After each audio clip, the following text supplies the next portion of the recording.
എന്നാലും അവനെ പറ്റി ഞാൻ ഇങ്ങനെ ഒന്നല്ല ബീനെ വിചാരിച്ചിരുന്നത്. എനിക്ക് പണ്ടേ അറിയായിരുന്നു അവന്റെ സ്വഭാവം. എന്നാലും എൻ്റെ പുള്ളേ, ആ സരോജിനി ചേച്ചി എങ്ങനെ സഹിക്കും? സഹിക്കാതെ വേറെ നിവർത്തിയൊന്നും ഇല്ലോടി, സ്വന്തം മോനായി പോയില്ലേ. എൻ്റെ കെട്ടിയവൻ പറയുന്നുണ്ടായിരുന്നു അവൻ പണ്ടേ ആന്റി ലവറാണെന്ന്. അയ്യോ റബ്ബേ, എനിക്കറിയില്ലായിരുന്നു. നിങ്ങൾ വിശ്വസിക്കുമോന്നറിയില്ല, കുറെ നാൾ മുന്നേ അവൻ എന്നെ ഒന്ന് വളക്കാൻ നോക്കിയതാണ്.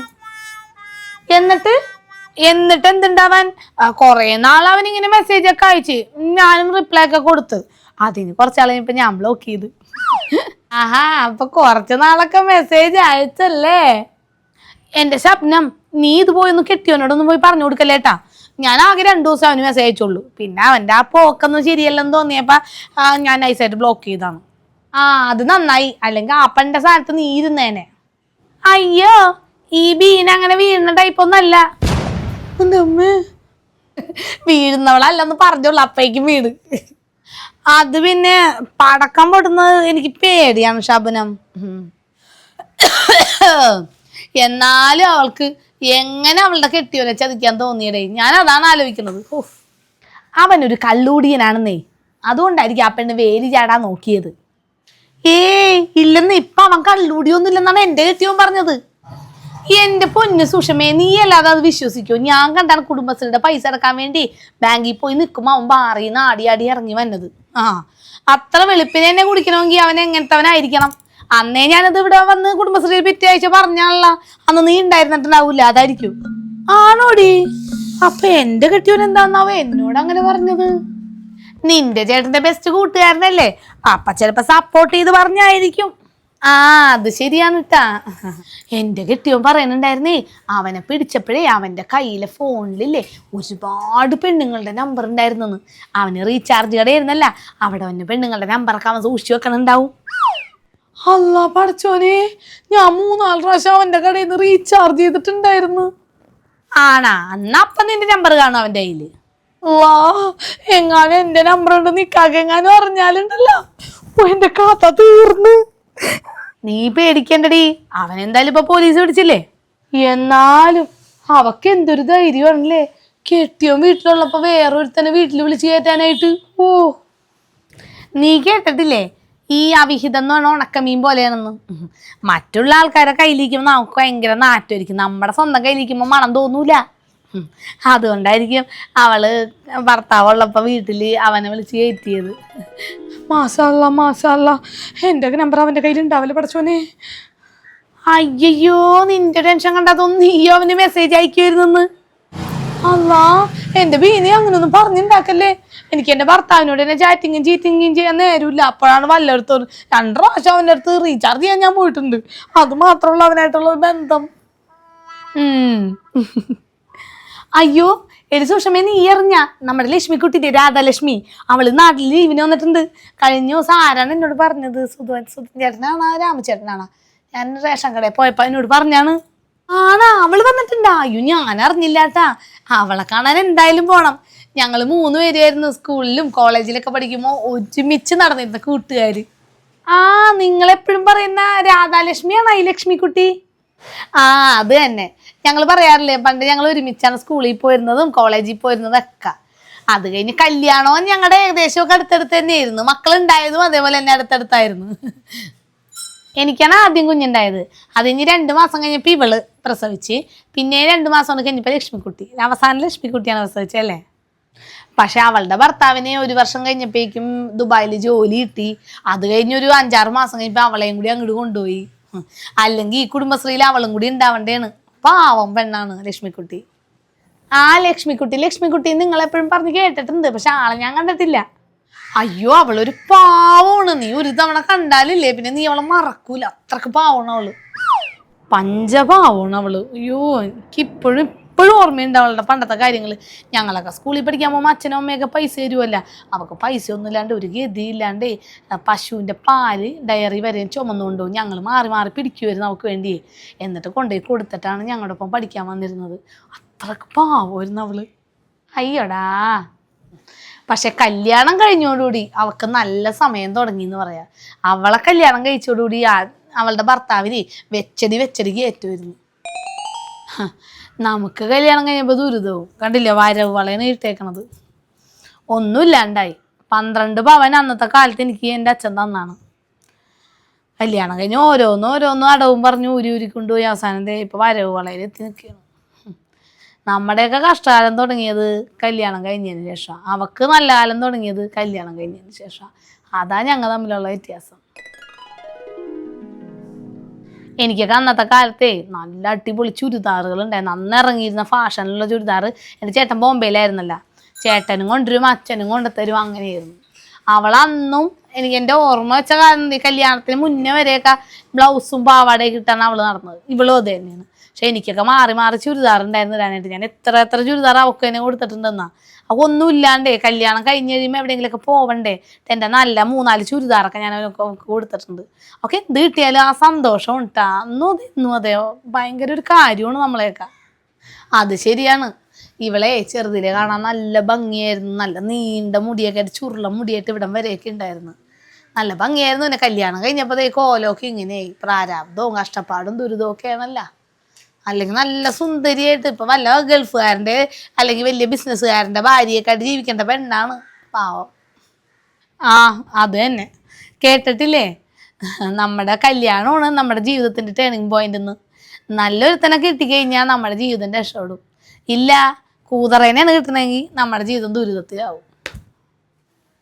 എടിയേ, ആ പെണ്ണുങ്ങളൊന്നും പോയില്ലേ? വർത്താനം കേൾക്കണുണ്ടല്ലോ. ഒന്നും മിണ്ടാതിരിക്കുക ചേട്ടാ, അവര് പുറത്തുണ്ട് കേക്കും. കേട്ടാ എനിക്കെന്ത്? എനിക്കൊന്നുമില്ല. അതെ, കുടുംബശ്രീക്ക് വന്നു കഴിഞ്ഞാൽ കുടുംബശ്രീയും കഴിഞ്ഞ് നേരെ കുടുംബത്ത് പോകണം. അല്ലാതെ എല്ലാവരുടെ വീട്ടിൽ നിന്ന് വർത്താനം പറഞ്ഞ് ഇതല്ലേ ഇതിന്റെ അപ്പുറം കേൾക്കേണ്ടി വരും. എടി എന്നാ നമുക്ക് ഇറങ്ങിയാലോ? ആ അതാ നല്ലത്. എന്നാ നാളെ തന്നെ നമുക്ക് ലക്ഷ്മിക്കുട്ടിനെ കാണാൻ പോയാലോ? അതിനെന്താടി, അവൾ വന്ന സ്ഥിതിക്ക് എന്തായാലും ഒട്ടും താമസിക്കാതെ പോയി കാണണം. അല്ലെങ്കിൽ അവക്കത് വിഷമാവും. അവക്ക് എന്തെങ്കിലും തിരക്കായിട്ടായിരിക്കും നമ്മുടെ അടുത്ത് വരാത്തത്. നമുക്ക് അങ്ങനെ ഇല്ലല്ലോ. എടി നീ വന്നിട്ടുണ്ടേ ഞങ്ങളുടെ കൂടെ? അയ്യോ ഞാനില്ല, എൻ്റെ കാക്ക അങ്ങനെയൊന്നും പോകാൻ സമ്മതിക്കില്ല. എന്നാ നീ കുടുംബത്തിരി, ഞങ്ങൾ പോയി അവളെ കണ്ടിട്ട് വന്നിട്ട് വിശേഷങ്ങളൊക്കെ പറയാം അടുത്ത കുടുംബശ്രീയില്. ഓ അയാൾ കിടന്ന കിടപ്പാണെങ്കിലേ ആ പണ്ടത്തെ സാമർത്ഥ്യത്തിനൊന്നും ഒരു കുറവില്ല. ചേച്ചി ഞങ്ങൾ ഇറങ്ങിയാട്ടാ, പാടി പോവാ. വാ പോവാ.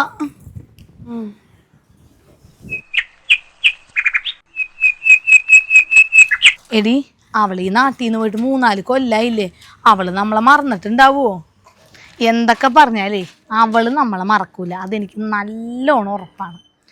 പണ്ട് ഒരു ഡ്രസ്സ് പോലും ഇല്ലായിരുന്നപ്പോൾ അവള് അലക്കിയും വെയിലത്തിട്ട് ഉണക്കിയല്ലേ ഓരോ ദിവസവും മാറി ഇട്ടുകൊണ്ട് വന്നിരുന്നത്. 2 ഡ്രസ്സല്ലേ അവൾക്ക് ഉണ്ടായിരുന്നുള്ളൂ. അന്നേരം ഡ്രസ്സ് കൊടുത്ത് സഹായിച്ചതാരാ? നീ. അതൊക്കെ അവള് ജന്മത്ത് മറക്കോടി. അതുപോലെ തന്നെ അവളുടെ വീട്ടിലോട്ട് എന്തൊക്കെ സാധനങ്ങൾ നമ്മുടെ വീട്ടിൽ നിന്ന് എടുത്ത് നമ്മൾ കൊണ്ടുപോയി കൊടുത്തിട്ടുണ്ട്. അതുപോലെ തന്നെ അവളുടെ ഫീസ് അടക്കാൻ വേണ്ടി നീയും ഞാനും കൂടി പൈസ പിരിവിട്ട് അടച്ചത് ഓർക്കണുണ്ടാ? ഇതൊക്കെ അവൾ ജന്മം പോയാൽ മറക്കണ കാര്യങ്ങളല്ല, അതെനിക്ക് ഉറപ്പാണ്. അവൾ അതുപോലെ തന്നെ എൻ്റെ മനസ്സിൽ ഏറ്റവും ലാസ്റ്റായിട്ട് അവളുടെ ഒരു ചിത്രം എന്ന് പറഞ്ഞു കഴിഞ്ഞാൽ അന്ന് ദുബായിക്ക് പോണതിൻ്റെ തലേ ദിവസം അവൾ എൻ്റെ വീട്ടിൽ വന്നിരുന്നു. നമ്മുടെ രണ്ടുപേരെയും കൈ ചേർത്ത് പിടിച്ച് കരഞ്ഞത് നീ ഓർക്കണുണ്ടാ? അതുകൊണ്ട് തന്നെ അവൾ നമ്മളെ മറക്കൂല. അതെനിക്ക് ഇന്നലെ നടന്ന പോലെ ഓർമ്മയുണ്ട്. എനിക്കതല്ല, നമ്മൾ വന്നാരി അവളെ അറിയിച്ചില്ല, ഇനി അവൾ വീട്ടിലുണ്ടാവുമെന്നാവോ? എൻ്റെ കയ്യിൽ അവളുടെ പഴയ നമ്പർ ഉണ്ട്, നമുക്കൊന്ന് വിളിച്ചു നോക്കണോ? അതൊന്നും വേണ്ടടി, ഇതല്ലേ വീട്, നമുക്ക് എന്തായാലും ചെന്ന് നോക്കാം. വാ.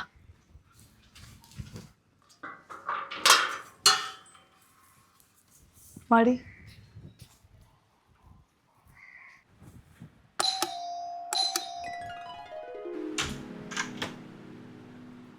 ഓ വാട്ട് എ സർപ്രൈസ്! നിങ്ങളോ? നിനക്ക് സുഖാണോ? യാ ഐ ആം ഫൈൻ, കയറി വരൂ. വാടി. നിങ്ങൾ ഇരിക്കൂ. രാധേ, അയ്യോ പിന്നെ പ്ലീസ്, ഞാൻ ഫ്രഷ് ആയിട്ടില്ല, നീ അവിടെ ഇരിക്കൂ. നീ ഇവിടെ ഇരിക്കടി. കുറെ കാലത്തിന് ശേഷം നിന്നെ കണ്ടപ്പോ എന്താണ് ചെയ്യണ്ടേന്ന് അവക്ക് അറിഞ്ഞൂടാ. അതാ. നിങ്ങൾ 2 പേർക്കും സുഖല്ലേ? അയ്യോ രാധേ, നിന്റെ സംസാരത്തിന് ഇത് എന്ത് പറ്റി? പല്ലുവേനയാണാ? അത് കുറെ നാളായിട്ട് ഞങ്ങൾ ദുബായിലായിരുന്നല്ലോ. അപ്പൊ അവിടെ അറബിയോട് സംസാരിച്ചപ്പോ മലയാളം ടാങ്കിൽ വരില്ല. ടാങ്കിലാ? No no no tank, tongue, നാക്ക് നാക്ക്. നാക്കിലേ ദുബായിൽ 2-3 കൊല്ലമൊക്കെ നിന്ന് കഴിഞ്ഞ് ഇങ്ങനെ പോയോ. നിന്റെ ചേട്ടനില്ലേ ഇവിടെ? ഹസ്ബൻഡ് ഇവിടെ ഇല്ല. ഹസ്ബൻഡ് 3 നാൾ പോയൊക്കെയാണ്. ഇന്ന് മോർണിംഗ് ആണ് പോയത്. അവിടെ ഞങ്ങൾക്ക് ഒരു റിസോർട്ട് ഉണ്ടല്ലോ, അപ്പൊ അതിന്റെ കുറച്ച് പരിപാടീസൊക്കെ ആയിട്ട് പോയതാ. മൂന്നാറിൽ എവിടെയാണ് നിങ്ങളുടെ റിസോർട്ട്? അങ്ങനെയാണെങ്കിൽ 2-3 ദിവസം നമുക്ക് അവിടെ പോയി അടിച്ചു പൊളിക്കായിരുന്നല്ലേ സുഷമേ? എൻ്റെ ഹസ്ബൻഡാണ് അതിൻ്റെ കാര്യമൊക്കെ നോക്കുന്നത്. എനിക്ക് അതിനെപ്പറ്റി ഒന്നും അറിവില്ല. ഞാൻ ഹസ്ബൻഡിനോട് പറയാം, വേണമെങ്കിൽ കുറച്ച് റേറ്റ് കുറച്ച് കിട്ടും. റേറ്റാ? സ്റ്റേ ചെയ്യുന്നതിന് കുറച്ച് റേറ്റൊക്കെ എൻ്റെ ഹസ്ബൻഡ് ചിലപ്പോൾ കുറച്ച് തരുമായിരിക്കും, എൻ്റെ ഫ്രണ്ട്സ് ആണെന്ന് പറഞ്ഞാലേ. ബട്ട് എനിക്ക് തോന്നുന്നില്ല, it's too expensive to stay in 1 night. നീ ചേട്ടനോടൊന്നും പറയണ്ടടി, ഇവളിങ്ങനെ ചുമ്മാ പറയണാണ്. ഞങ്ങൾ കഴിഞ്ഞ പ്രാവശ്യം കുടുംബശ്രീന്ന് ടൂറ് പോയത് റിസോർട്ടിലാണ്. ഒരു ദിവസം ഒരു രാത്രി മുഴുവൻ നിന്ന്. ഇപ്പം ഇടയ്ക്കിടയ്ക്ക് കുടുംബശ്രീന്ന് ടൂറ് പോവാറുണ്ട്. Oh I see. Yes we are in the sea. അന്ന് വൈകിട്ട് കൊറേ നേരം സീയിൽ അങ്ങോട്ട് കുളിച്ച് അല്ല സുഷമേ? അത് സീ അല്ലടി, സ്വിമ്മിംഗ് പൂളാണ്. സ്വിമ്മിംഗ് പൂളിന്റെ കാര്യം പറഞ്ഞാണ് കേട്ടാ. അതിൽ തന്നെ എനിക്ക് എപ്പോഴും ഈ സീയും ഈ സ്വിമ്മിംഗ് പൂളും മാറിപ്പോവും. നീ പണ്ടത്തെ പോലെ ഫണ്ണിയാണല്ലേ? അങ്ങനെ ഒന്നുമില്ല, ഇടക്കിടക്ക്. 1 minute. ഹലോ.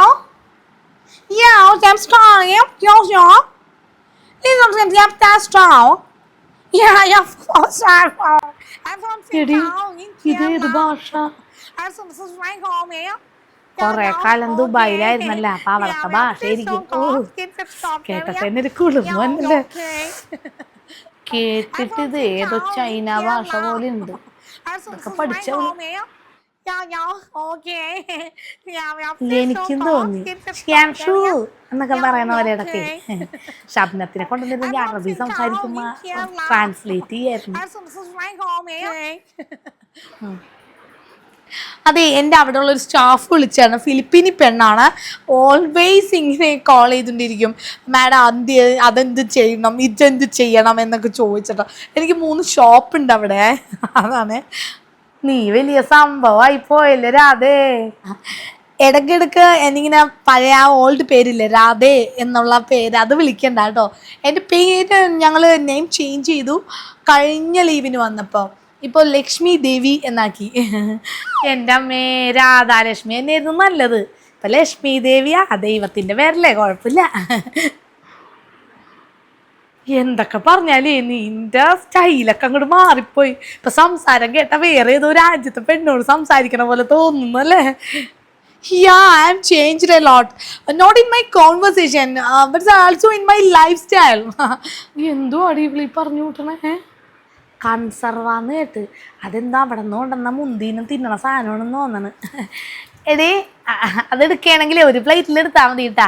ഞങ്ങൾ ഇങ്ങനത്തെ ഭക്ഷണമൊന്നും കഴിക്കാറില്ല, അതുകൊണ്ട് ചിലപ്പോൾ വയറിന് പിടിക്കൂല. അതാണ് കേട്ടാ, ഒരു പ്ലേറ്റ് മതി. വിച്ച് സാധനം? I can't understand. നീ ഒന്നും മിണ്ടാതിരിക്കണേ. ബീനി ഇങ്ങനെ തമാശക്ക് ഓരോരോ കാര്യങ്ങൾ പറയണേട്ടാ, നീ അത് കാര്യാക്കണ്ട.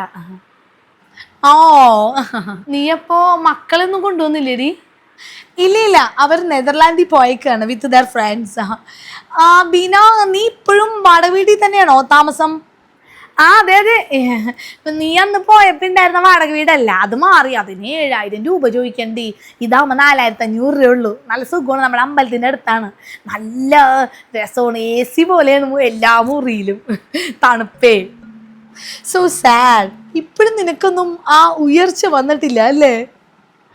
വാടക വീട്ടിൽ കിടക്കണത് അത്ര മോശം കാര്യമാണോ? നീയും കിടന്നിട്ടില്ലേ കല്യാണത്തിന് മുന്നേ കുറെ കാലം? ഓ ആണോ? സോറി ഡി, എനിക്ക് അന്നത്തെ കാര്യങ്ങളൊന്നും ശരിക്കും അങ്ങോട്ട് ഓർമ്മ കിട്ടുന്നില്ല. ആഹാ, നിനക്കപ്പ അൽഷിമേഴ്സും വന്നാ? അൽഷിമേഴ്സ് ഒന്നല്ല, ഓൾഡ് ഈസ് ഓൾഡ്. പിന്നെ എനിക്ക് പഴയ കാര്യങ്ങളൊന്നും ചിന്തിക്കാൻ സമയമില്ല. പഴയതൊക്കെ മറക്കണ അത്ര നല്ല ശീലമല്ല. I know, but situation changes. അപ്പോൾ നമ്മളും ചേഞ്ച് ആവണ്ടേ? നിന്നെ കണ്ടാ ഇപ്പൊ ശരിക്കും വലിയ വീട്ടിലെ കൊച്ചമ്മട പോലെ ഉണ്ട്. സിൽക്കുടുപ്പൊക്കെ ഇട്ടിട്ട് അയ്യോ ഇതൊക്കെ അവിടെ നിന്ന് കൊണ്ടുവന്നാണടി. തൊടാൻ തന്നെ എന്തൊരു വെളുപ്പം തൊട്ട് നോക്കിയടി. എടി ഇങ്ങനത്തെ ഉടുപ്പുണ്ടെങ്കിൽ ഒരു പഴയത് പറഞ്ഞാൽ എനിക്ക് തരുപടി, വീട്ടിലിടല്ല. എൻ്റെ അത് കൂട്ടുകാർ ദുബായിന്ന് കൊണ്ടുവന്നാന്ന് പറയാല്ല. നോ, നിനക്ക് നാണോ മാനോ ഒന്നും ഇല്ലാതായോ ബീനെ? ഷൂ പഴയ ഡ്രസ്സൊക്കെ ചോദിക്കാനായിട്ട്. ഞാനാണെങ്കിൽ ഒരു തവണ യൂസ് ചെയ്തത് പിന്നെ യൂസ് ചെയ്യാറില്ല. ഞാനപ്പോൾ എൻ്റെ ഫ്രണ്ട്സും റിലേറ്റീവ്സൊക്കെ പറയും അത് വീട്ടിലിടാൻ. പക്ഷെ പറ്റില്ല, എനിക്ക് അങ്ങനെയൊന്നും പറ്റില്ല. ഞാൻ പഴയതായി കഴിഞ്ഞ് ഒരു പ്രാവശ്യം ഇട്ട് കഴിഞ്ഞാൽ അപ്പം തന്നെ കത്തിച്ച് കളയും ഡ്രസ്സുകളൊക്കെ. വീട്ടിലോട്ടിടാൻ വേറെ ഡ്രസ്സും വേറെ വാബ്ഡോറും എനിക്ക്. ഞാൻ തമാശക്ക് ചോദിച്ചാന്ന് രാധെ. ഇജ്ജതി തമാശകളൊന്നും ഞാനിപ്പോൾ ശരിക്കും പറഞ്ഞാൽ പ്രോത്സാഹിപ്പിച്ച് കൊടുക്കാറില്ല. നീ ഒന്നും മിണ്ടാതിരിക്കും ബീനെ. ഓ സോറി, നിങ്ങൾ വന്നിട്ട് ഞാൻ തന്നില്ലല്ലോ. ഒരു മിനിറ്റ് ഇപ്പം വരാം. എടി ബീനെ, അവള് പണ്ടത്തെ ആളൊന്നല്ലട്ടാ, അവൾ ഒരുപാട് മാറിപ്പോയി. നമ്മൾ പണ്ടത്തെ ആളാന്ന് വിചാരിച്ചാണ് സംസാരിക്കാൻ വേണ്ടി ഇങ്ങോട്ട് വന്നത്. ഇപ്പോൾ എന്തെങ്കിലും സംസാരിച്ചിട്ടൊന്ന് പോവാത്ര തന്നെ. അതിന് വലിയ കാര്യമായിട്ട് വർത്താനം പറയണ്ട കേട്ടാ. ഇപ്പോൾ മനസ്സിലായി അവളുടെ ഏകദേശം സ്വഭാവം. ശരിയാ, അവൾ ഒരുപാട് മാറിപ്പോയി എന്ന് തോന്നണ്. പക്ഷെ നമ്മളെ മറന്നിട്ടില്ല കേട്ടാ. എന്തോ നമുക്ക് കൊണ്ടുവന്നിട്ടുണ്ട്, അത് എടുക്കാൻ പോയേക്കാ. ഈ സ്വഭാവത്തിനാണെങ്കിൽ അവൾ തരും. നിനക്ക് എത്ര കുട്ടികളാണ് ബീനെ? എനിക്ക് 2 കുട്ടികളാണ്, ഒരെണ്ണം 7ലും ഒരെണ്ണം 8ലും. ദാ 2 മിഠായി ഉണ്ട്, അവർക്ക് 2 പേർക്കും കൊടുത്തോ.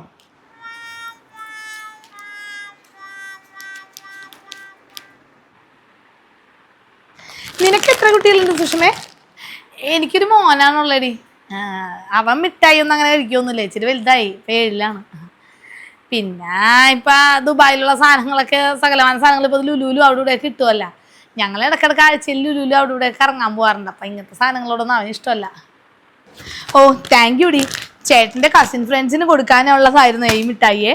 അപ്പോൾ ഇനിയിപ്പോൾ 2 മിഠായിനകത്ത് കുറവൊന്നും ഇവക്ക് കൊടുത്തല്ലോ.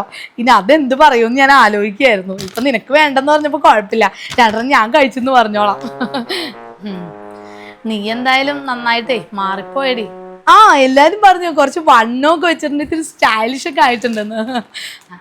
അതല്ല, പണ്ട് ഞങ്ങളുടെ വീട്ടിൽ നിന്നേ പലതും നിനക്ക് വേണ്ടി എടുത്തുകൊണ്ട് വരുമ്പേ ഞങ്ങൾ അതിനൊന്നും കണക്കൊന്നും നോക്കൂലായിരുന്നു. ഈ ബീനയുടെ എത്ര ഡ്രസ്സുകൾ നീ ഇടുവരുന്നു നാണം മറക്കാനായിട്ടന്നേ. നിനക്കാകെ 2 ഡ്രസ്സല്ലേ ഉണ്ടായിരുന്നുള്ളൂ, അത് ഉണങ്ങിയിട്ടില്ലെങ്കിൽ നീ ഇവളുടെ ഡ്രസ്സല്ലേ ഇട്ടിരുന്നത്. എന്നിട്ട് അവളോട് തന്നെ ഇങ്ങനെയൊക്കെ ചെയ്യാൻ പാടില്ലായിരുന്നടി. അതിന് ഞാനെന്ത് ചെയ്തു? ഓ ഒന്നും ചെയ്തില്ലടി. ഞങ്ങളെന്നാ ഇറങ്ങട്ടെ, കുറച്ച് തിരക്കുണ്ട്. വാബിന് എന്നാ ഇറങ്ങട്ടേടി, പിന്നെ വരാം. ഓ പരിചയം പുതുക്കാൻ വന്നേക്കുന്നു. ഇതിനൊക്കെ അല്പം ബുദ്ധി കൊടുത്തൂടെ തമ്പുരാനെ. Cultureless creatures. നമ്മൾ ശബനനെയും കൂട്ടി വരായിരുന്നത് നന്നായല്ലേടി. അതെ കൂടെ കൊണ്ടുവന്നിരുന്നെങ്കിൽ നമ്മൾ നാണം കിട്ടു പോയേനെ. കാശൊക്കെ വരുമ്പോൾ എല്ലാവരും മാറിപ്പോവല്ലേ. ആ കുറേ കാലമൊക്കെ കഴിയുമ്പോൾ എല്ലാവരും മാറുമ്പോൾ പഴയ കൂട്ടുകാരെയും പഴയ കാലങ്ങളൊക്കെ മറന്നു പോയിരിക്കും. നമ്മൾ മാത്രം ഇതെല്ലാം ആലോചിച്ചുകൊണ്ടിരിക്കണല്ലേടി. വരണ്ടായിരുന്നു.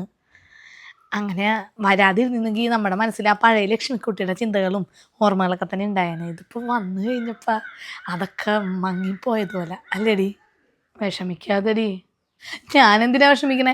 അവളുടെ അടുത്ത് പൈസ വന്നപ്പോൾ അവളുടെ സ്വഭാവം മാറി. ഇനി കുറേ കാലം കഴിഞ്ഞ് എൻ്റെ അടുത്തും പൈസ വന്നാൽ എൻ്റെ സ്വഭാവം മാറും. ഞാനപ്പോൾ നിന്നെ കണ്ടാലൊന്നും മൈൻഡ് ചെയ്യൂലട്ടാ. ഇതുപോലെ 2 മിഠായി തന്നു വിടും.